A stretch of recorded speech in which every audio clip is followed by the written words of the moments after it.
What's good, everybody? It's your boy, Big Nate. Welcome to Big Nate's Book Reviews. And today we're reviewing Lonesome Dove by Larry McMurtry. So I got my doobie right here. It is ready to be sparked.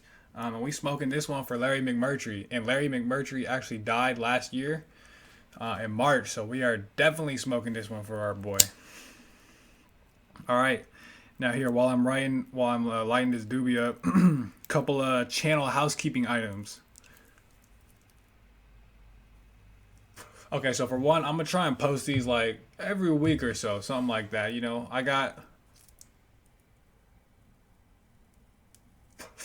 we go. Hold up.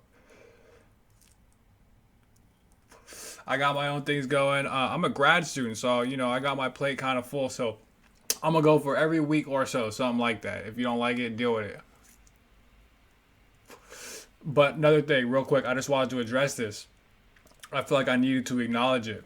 I don't know if you noticed, but I've certainly noticed that I've been reviewing an awful lot of men, awful lot of males, and it's getting a little weird. It's getting a little suspicious. So I just want to say you guys caught me at the wrong place in the wrong time. I just started doing this reviews, just whatever I was reading. You missed me. I just read Joyce Carol Oates. We Were the Mulvaneys. I just read Pachinko, Min Jin Lee. I just read Joan Didion. I just read Otessa Moshfegh. I just read Annie Dillard. I could keep going. Point is, I just felt like I needed to publicly address that. And yeah, drop some comments. I don't really read contemporary stuff. This is the most contemporary literature I read in a long time. Not that this is contemporary, but point is, drop some comments, whatever you want to see, because I'm open to whatever. Someone just recommended me a book, There by Tommy Orange. I forget his name. Apologies, bro, but I just bought that book. So drop some recommendations. I'll do it. I want to read Jesmyn Ward, Sing Unburied Sing. Just ordered that. And what's it called? Crying in H Mart. I was actually in the bookstore and I couldn't find that, but I was about to pick that up. But I just ordered that too.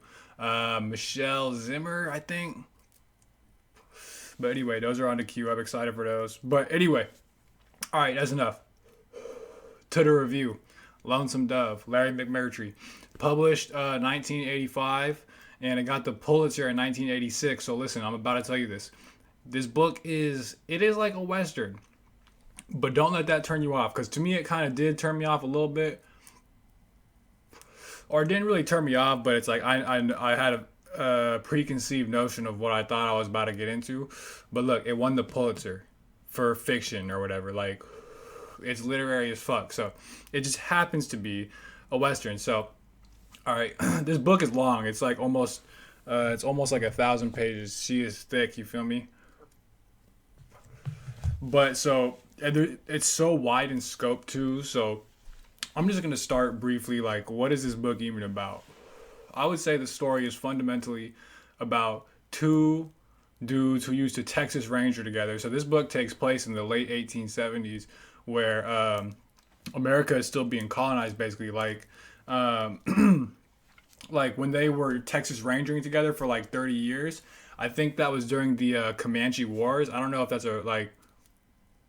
what it's officially called or whatever, but the point is, it's like early America before America's still colonized. There's like towns, but they're low-key kind of like glorified settlements kind of deal, you know what I'm saying? So that's the time, place.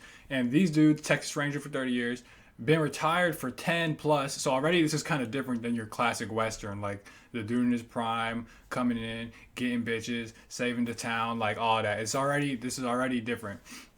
It helped redefine a Western, really. But anyway,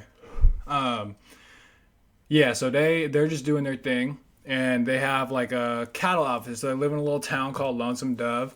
And they have a cattle outfit where they sell cattle and horses, but not pigs. Critically not pigs.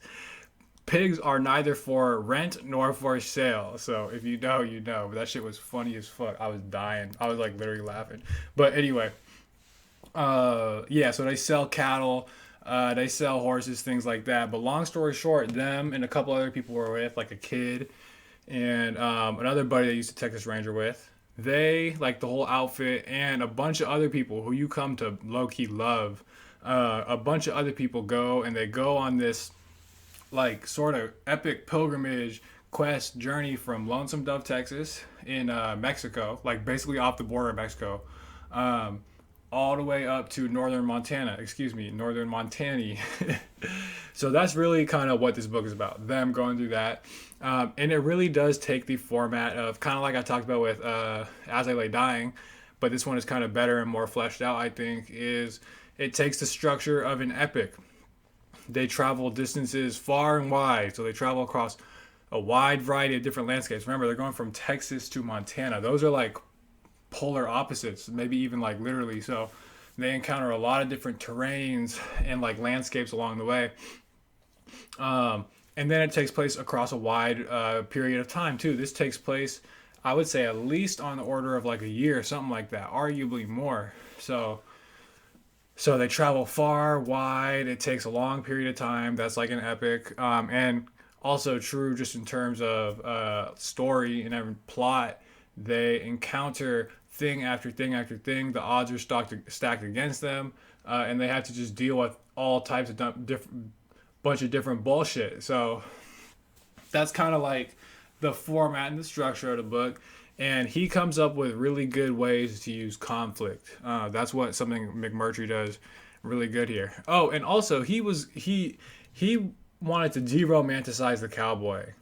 Like that's part of why he wrote this book. He wanted to de-romanticize the cowboy in the Western because he said, I've grown up around cowboys my whole life. They're not that great. Sometimes they're actually pretty harsh people who do some like not so chill things. So right off the bat, that's what he was going for. And he said what he had in mind was a sort of like Western version of Dante's Inferno.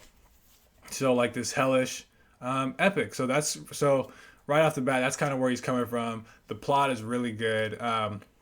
But yeah, McMurtry is really good at conflict here. So one of the primary antagonists is just like nature, like Mother Nature.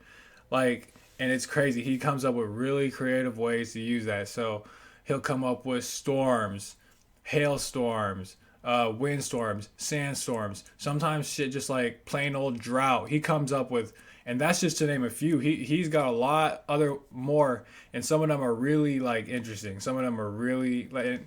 There's a couple that come to mind, which if you've read the book, they'll probably come to mind for you too. But anyway, then okay, see, there's that, and then there's also like wildlife, even just wildlife. Like I'll tell you right now, animals take names in this book, and I'm not really gonna get into that claim, but I'm just saying animals, wildlife take names in this book. So it is a presence. And then there's shit like just getting a thorn stuck in you and you get poisoned, something like that. Like that'll happen too. Just, they are going in like wild, undomesticated land from Lonesome Dove, Texas to Montana. So they encounter a lot along the way just in terms of land and weather and stuff like that. And then on top of that, there's also just like like man versus man type conflict, where it's like, so for one, just within themselves, you get all these people going across the entire country. There's going to be some problems that come up, you know what I'm saying? Just even internally, not to mention there are Native American Indians that are still hanging around after the Comanche Wars doing their thing. And they are definitely like warriors, you know what I'm saying? Like they're not coming light, they're coming heavy. And so there's that. Then there's just pistoleros, there's bandits, there's robbers, there's horse thieves. Like there's all types of motherfuckers you gotta look out for. Not to mention just someone mad at the bar, you know what I'm saying? Because he's losing his hand at poker, but everyone's got guns and everyone's drunk kind of deal, you know what I'm saying? So like there's a lot of that going on. So yeah, those are just kind of two obvious ones. Then there's kind of like, internal conflict as well, sort of people or things that all the main characters are dealing with and struggling with internally. Things they regret, that they wish they could have done different, that they wish things were now an opportunity to do something, certain thing, just a bunch of different sort of stuff like that. And then there's also kind of like man versus society. That's like a lesser known one, but that's a form of conflict that he introduces here. And I think that's related to original epics as well, like a man versus society conflict.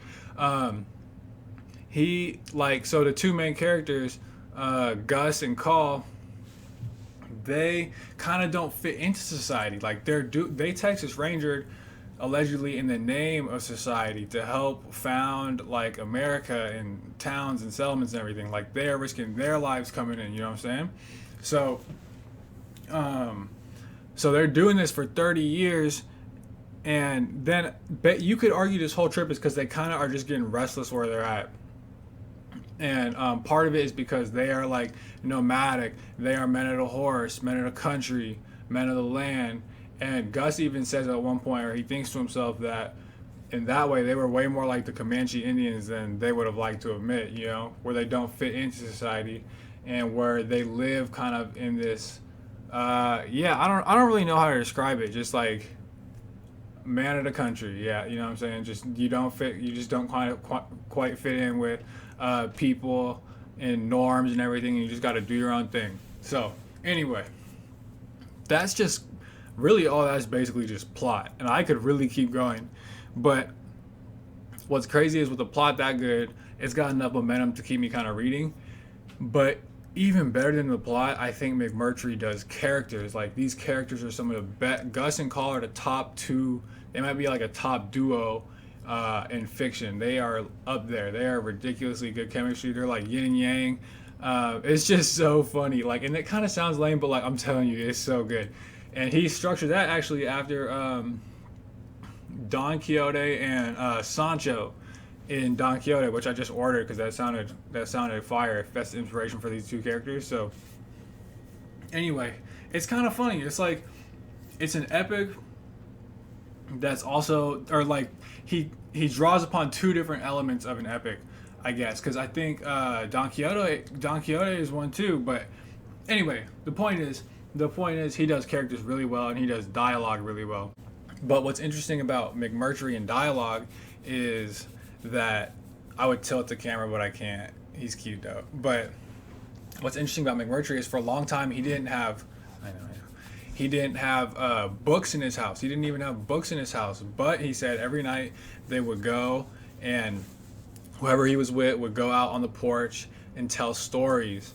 And in that sense, I will say, and even potentially ironically here, this guy, potentially ironically, is that is, just given the nature of this book, is that sort of form of storytelling is also, I think, very common, as I understand it, in Native American traditions of storytelling, where it's not done via written word, it's done specifically through spoken word. So that was just cool, and I think that's where he gets his ear for dialogue, because that is part of what makes these characters so good. He shows you just what you can do, just how much you can reveal of a person and make you feel for them based off dialogue, like almost exclusively. But anyway, so plots solid, characters swag on 100, and then at that point he doesn't even need to be good at like describing things. Like if you like Dostoevsky, I ain't gonna cap with you, bro. He is really bad, I think, at descriptions. Like they're either like way too like tedious, or they go on too long, or I don't know. Hemingway actually said about Dostoevsky, like, how can someone be so bad at writing but so good, or something like that. But anyway, so it could be like that, and I'm still here for it, you know. But he is really good with descriptions of scenery and setting and place, and action, just everything that happens. He's really good at describing them. There's so many good examples sort of nature, because think about it, he is describing multiple different terrains across a like long period of time, like a lot of different countries here. Like you're going through multiple states, and for him to describe that, but he does it really well, and sometimes they're just so beautiful, to be honest. You just got, I'll even run it back and I'll reread it. So anyway, I'm just gonna even stop talking about the story, because basically anything you can do good in a story, he does really good, and that's basically how I feel about it. So I would give this book, it might even surprise you, you'd think that's like an A+ or an A. I'm gonna say an A-. And no, I would never do a B+. There couldn't be anything less than an A-. But I will say, so I'll get into a little bit of a critique here. What I didn't, or like, not what I didn't like, but what I wish there was more of that separates this from an A+, is it's like not a particularly insightful or thought-provoking book. I mean, it definitely is. Remember, it got the Pulitzer, so at some level it has to be.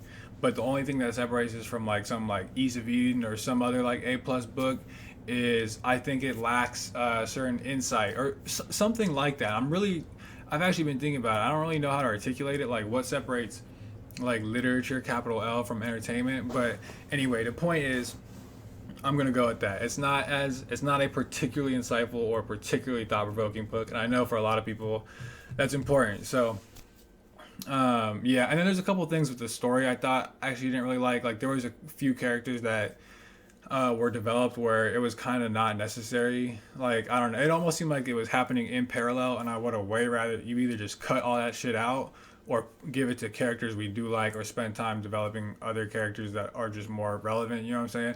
Um, and then, oh yeah, there's a couple things I thought got a little unresolved, but this ended up, he wrote this book first, but it is now like three of part four series of a series. So it's possible I'll give him the benefit of the doubt that it gets resolved in the next book, but this book is still standalone.